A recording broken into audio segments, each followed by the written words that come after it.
We start this post-game review with a question. Is this how you want Nebraska football to look? Is this how you want Nebraska football to look if you're a fan? Is this how you want it to look if you're the coaches and the players? Is this how you want it to look if you're Nebraska Athletic Director Trev Alberts? Here's how it looked today. Nebraska lost 28-23 to Purdue. Now the score in and of itself, yeah, it's another one-score loss. But here's what happened today. Purdue ran 86 plays. Nebraska ran 58. Purdue controlled the ball for 38 minutes. Nebraska controlled it for 21.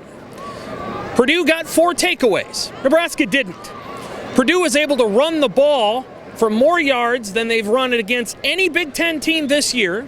They average about 78 yards a game. They run for 116 today. And at the end of the game, Nebraska's down 11. They had a 94-yard touchdown drive, running around, throwing the ball like an American Athletic Conference team or a Sun Belt team or a Conference USA team. And you have to ask yourself a question. Is this what you want Nebraska football to look like? Because that's what it looked like today. Relying almost entirely on a quarterback who threw 4 interceptions, several of which were his fault, a couple weren't. Abandoning the run game because they couldn't run the ball in the second half. Giving up key third down after third down in the second half. The defense not able to get Purdue off the field. Purdue with 14 play drives and 15 play drives. Now look, the game wasn't a blowout. Nebraska ended up outgaining Purdue by 50 yards. Nebraska led this game until late in the third quarter. But what you have to ask yourself, is this what you want it to look like? Because what it looked like today is Nebraska couldn't break an egg against Purdue's run defense in the second half, and they didn't look like the better team. They didn't look like the better team when they played Minnesota. They didn't look like the better team when they played Illinois. And we have to be honest.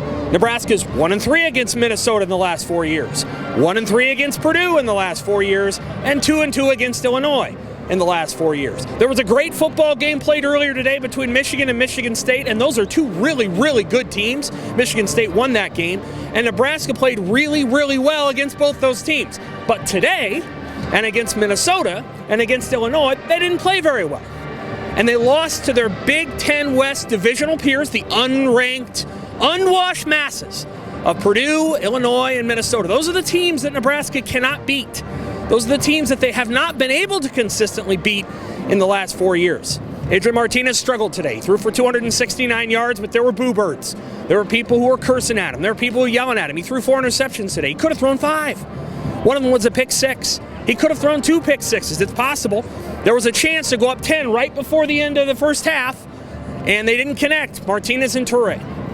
They struggled all second half. It was one of the worst second halves Nebraska's had offensively. And look, it only confirms what we already know about Nebraska's offense, is that it's a big play offense, right?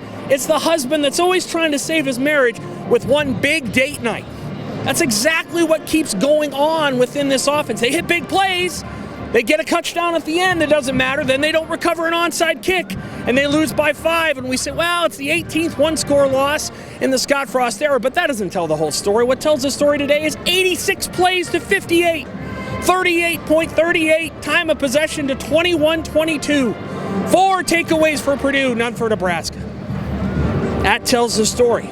And what Nebraska's going to have to answer over the next 3 games and over the next 4 weeks is this what you want Nebraska football to look like?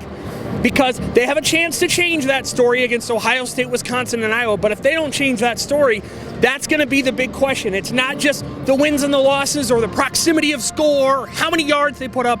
It's, is this what you want it to look like? That'll be the question that Nebraska's going to have to answer, not only here, but in the month ahead. Trev Alberts has got some hard conversations. Scott Frost does too. He's got to try to find a way to get his team up for the very best team they're going to play all season next week here. How many people you figure will show up? They might get a full house. They might. Are they going to keep that full house by halftime? We'll find out. Nebraska's got a tall task ahead. Now, they're 3-6, by the way. 1-5 in the Big Ten. It's not good. It's getting a little silly around here. I'm Sam McKewon for the Omaha World-Herald, HuskerExtra.com, and Omaha.com.